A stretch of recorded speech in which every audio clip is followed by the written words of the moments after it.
আসসালামু আলাইকুম সবাইকে, কেমন আছেন? আশা করি সবাই ভালো আছেন। আজকে আরেকটা নতুন রান্নার ভিডিও নিয়ে চলে আসলাম। আজকে রান্না করবো কি বলতে পারেন? আজকে রান্না করব আপনার এই 2 পদের শীতল দিয়ে আলু ভাজি। কেউ 2 পদের শীতল দিয়ে আলু ভাজি খেয়েছেন? অবশ্যই কিন্তু কমেন্ট করে জানিয়ে যাবেন। এটা আমাদের মোস্ট একটা ফেভারিট ভাজি বলতে পারেন। আমরা আলু ভাজি করলে শীতল দিতেই হবে, এটা না দিলে চলে না। এখানে কড়াইতে তেল দিয়ে দিলাম, তেলটা গরম হয়ে আসতেছে। মানুষ তো রান্নার আগে দিয়ে দেয় পেঁয়াজ, আর আমি দিয়ে দিলাম রসুন। আগে আমি রসুনটা লাল করবো, কড়াইতে রসুন দিয়ে দিলাম। রসুনটা লাল করার পর আমি শুটকিটা দিয়ে দিব। আমি রসুনটা লাল করে নিব, হালকা লাল করব। এখন আমি শুটকিটা দিয়ে দিব। এটা হচ্ছে মহিলা শুটকি। এই শুটকিটা আপনাদের অঞ্চলে কী শুটকি বলে অবশ্যই কিন্তু কমেন্ট করে জানিয়ে যাবেন। এখানে আমরা বলি এটা মহিলা শুটকি। এখন আরেকটা শুটকি দিয়ে দিব, এটা হচ্ছে চেপা শুটকি। চেপা শুটকিটা আরও বেশি মজা, দুটোটাই অনেক মজা। এখন এটা হালকা লাল করে নিব, দুটোটা একসাথে ভালোভাবে ভেজে নিব। এখন পেঁয়াজ কুচিগুলো দিয়ে দিলাম, পেঁয়াজ কুচি দিয়ে দিলাম। পেঁয়াজটা হালকা লাল করব শুটকির সাথে, এটাকে ভালোভাবে ভেজে নিব। আর রসুনটা আগে দেওয়ার কারণ হচ্ছে রসুন আগে লাল করার পর তারপর যখন শুটকিটা দিব ঘ্রাণটা অন্যভাবে আসবে।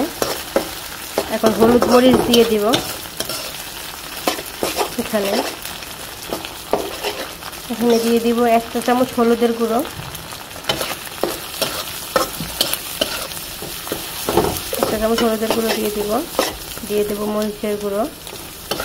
ঝাল দিয়ে যতটুকু খান ততটুকু ঝাল দেবেন। 2 চামচ দিয়ে দিলাম মরিচের গুঁড়ো।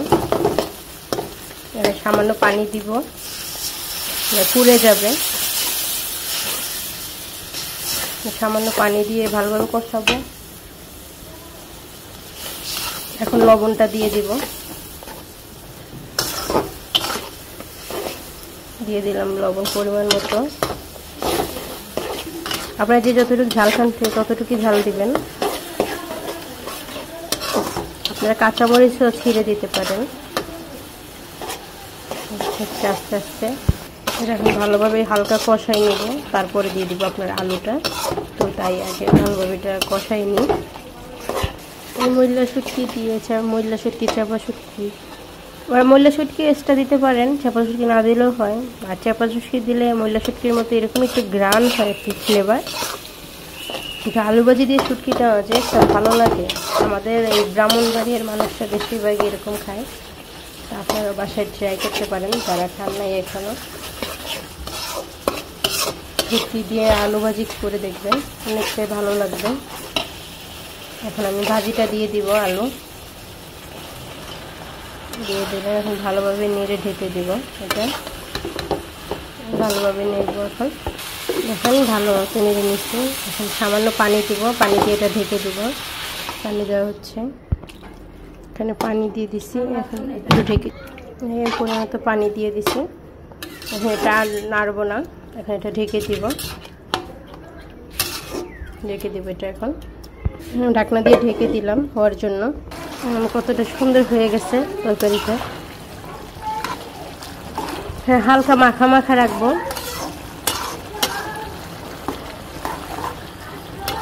আমার এখনই যে পরিমাণ খেতে ইচ্ছা করতেছে শীতল দিয়ে আলু ভাজি, ওয়াও! আপনারা অবশ্যই অবশ্যই অবশ্যই বাড়িতে একদিন হলো ট্রাই করবেন না, এটা কিন্তু মিস করবেন যদি এটা না খান। আমার ভাজিটা প্রায় হওয়ার পর যে চলে আসছে, এখন ঝোলটা টেনে নিলেই হয়ে যাবে। ঝোলটা একদম শুকাই ফেলবো, ঝোল রাখলে বেশি ভেঙে যাবে, এটা একদম টেনে ফেলবো। তো যারা ইউটিউব থেকে দেখতেছেন তারা অবশ্যই সাবস্ক্রাইব করবেন, যারা ফেসবুক থেকে দেখতেছেন তারা অবশ্যই আমাকে ফলো করে যাবেন।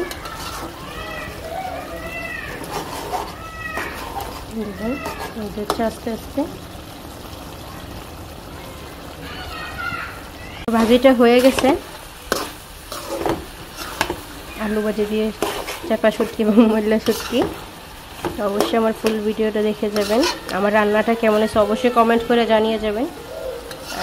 সবাই একবার হলো বাসায় এটা ট্রাই করবেন। মূলা শুটকি মানে শুটকি দিয়ে আপনার আলু ভাজি। সবাই ভালো থাকবেন, সুস্থ থাকবেন। আর আমার তরকারিটা মানে আলু ভাজিটা কেমন আছে অবশ্যই কিন্তু জানিয়ে যাবেন। তো সবাই ভালো থাকবেন, সুস্থ থাকবেন। ধন্যবাদ।